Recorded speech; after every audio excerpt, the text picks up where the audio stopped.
adalah gembalaku, takkan kekurangan aku. Ia membaringkan aku di padang berumput hijau. Saudara-saudaraku terkasih, selamat pagi, salam jumpa lagi dalam Sabda Siap Saji Minggu 3 Juli 2022. Marilah kita berdoa dalam nama Bapa dan Putra dan Roh Kudus. Amin. Ya Allah, dalam diri Putra-Mu Engkau berkenan mengalirkan damai sejahtera bagi kami. Semoga kami pun selalu rela dan siap sedia menjadi utusan-Mu untuk mewartakan damai sejahtera-Mu bagi setiap orang yang kami jumpai, sehingga semakin banyak orang yang beriman kepadamu dengan pengantaraan Yesus Kristus Tuhan kami, yang bersama Dikau dalam persatuan Roh Kudus hidup dan berkuasa Allah sepanjang segala masa. Amin. Tuhan bersamamu dan bersama rohmu. Inilah Injil Yesus Kristus menurut Lukas. Dimuliakanlah Tuhan.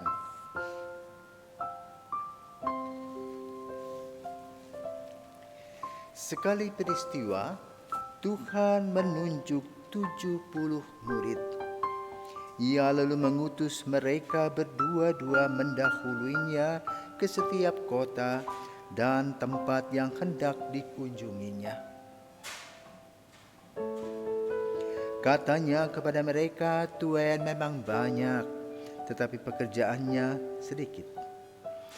Sebab itu mintalah kepada Tuhan yang empunya tuaian agar ia mengirimkan pekerja-pekerja ke tuaian itu. Pergilah, camkanlah, aku mengutus kamu seperti anak domba ke tengah-tengah serigala.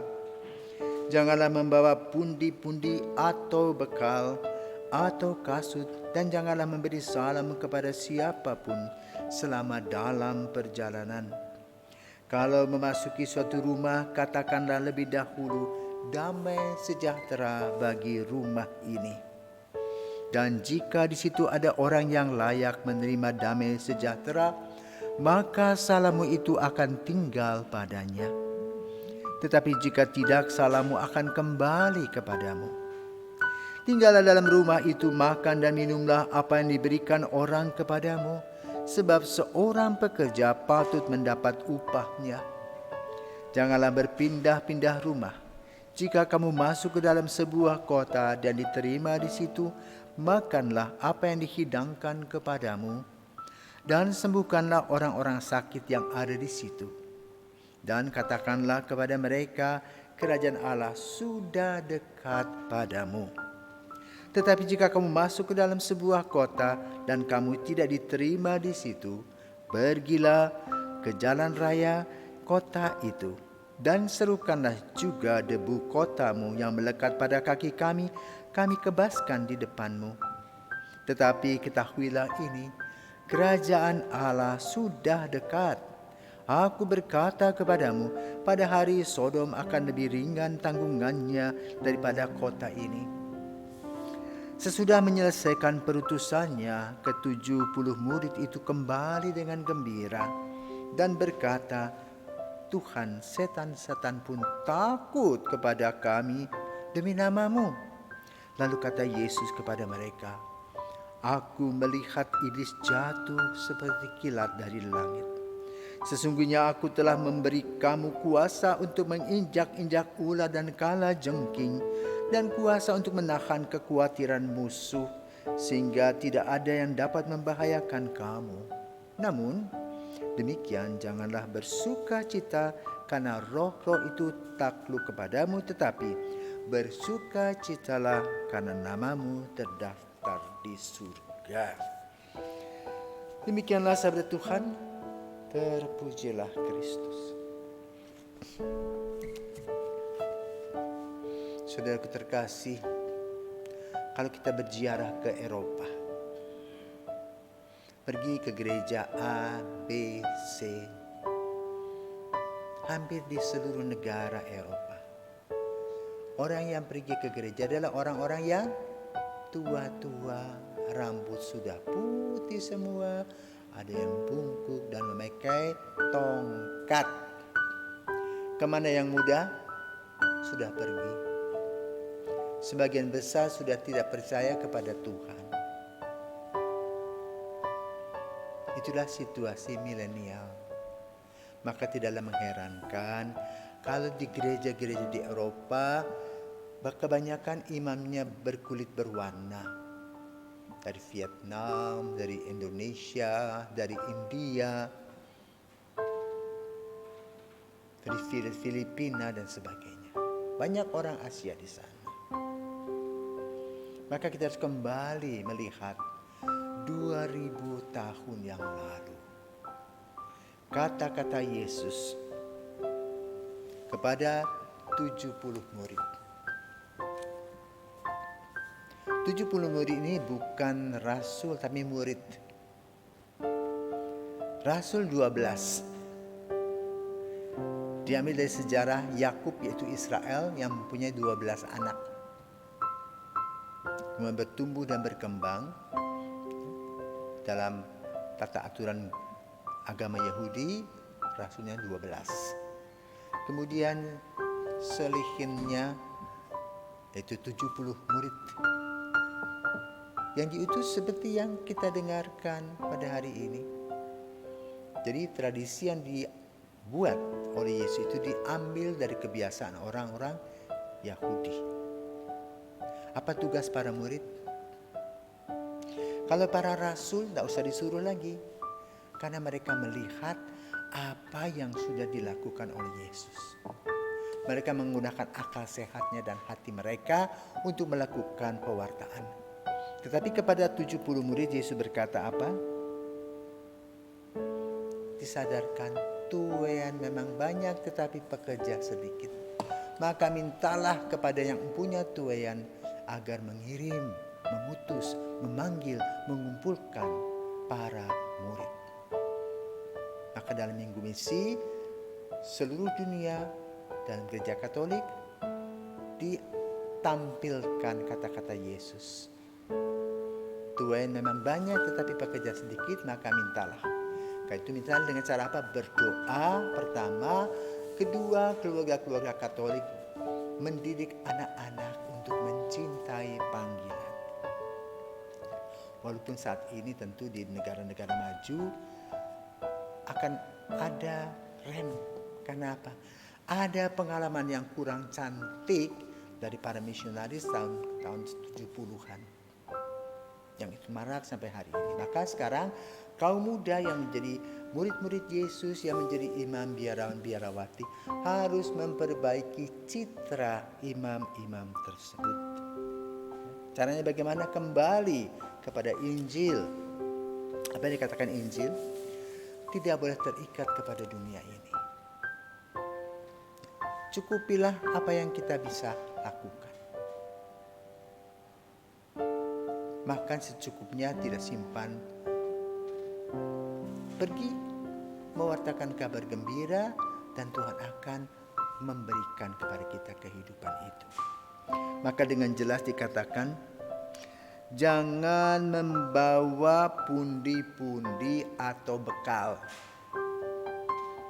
Bukan piknik, tapi mewartakan kabar gembira. Jangan memberi salam. Ya, artinya apa? Bukan tidak boleh memberi salam. Say hello boleh. Tetapi kalau kita berhenti, kita ngobrol-ngobrol, akhirnya kita tidak sampai tujuan kita. Karena kalau kita ngobrol ngalur ngidul tentang dunia, tentang bisnis, tentang macam-macam, tetapi lalu apa yang mau kita sampaikan itu menghilangkan apa? Tenggelam dalam cerita kita yang berbau duniawi. Lalu katakanlah damai sejahtera, jadi harus tampil dengan muka yang berseri-seri, yang menggambarkan kepolosan hati. Untuk apa? Menjadi sahabat. Dan kalau menjadi sahabat, maka sahabat akan men-sharingkan pengalaman imannya. Itu pengalaman bagaimana dicintai oleh Tuhan. Tetapi kalau juga ada hambatan, orang menolak, tidak usah gusar. Pergilah, tinggalkan tempat itu, Tuhan akan mengganti tempat yang lebih baik. Dengan kata lain, sebagai orang yang dipanggil harus berpikir optimis. Banyak tantangan-tantangan yang akan dihadapi. Bagi para seminaris menengah maupun tinggi, itu ditantang untuk apa? Belajar dengan sungguh-sungguh mempersiapkan hari esoknya. Otaknya harus baik, perilakunya juga harus positif, badan juga harus sehat.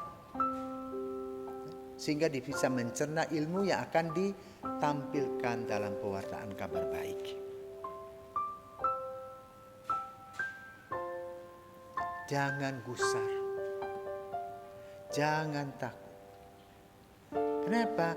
Kalau Yesus sudah memilih, Yesus akan menyempurnakannya. Yesus selalu akan menyediakannya. Seperti Abraham mengatakan Deus providebit. Tuhan menyiapkan. Jangan takut. Maka kepada kaum muda yang sedang beranjak masuk dalam haribaan Yesus, dalam menjawab panggilan Tuhan, pertama doa penting. Dan karya itu adalah hasil studi. Belajar dengan sungguh-sungguh agar bisa mempersiapkan diri. Kenapa? Selama sekian tahun, selepas SMA 9 tahun lagi, orang harus berjuang mengumpulkan ilmu demi ilmu, dan akan kita meresapkan seratusan ilmu pengetahuan yang berguna bagi kehidupan bermasyarakat nanti sesudah menjadi imam. Semangat harus berjalan terus, tapi juga harus doa. Kenapa? Panggilan bukanlah jual beli. Panggilan adalah tawaran Yesus yang amat baik. Dia memilih orang dan orang harus menjawabnya. Kenapa?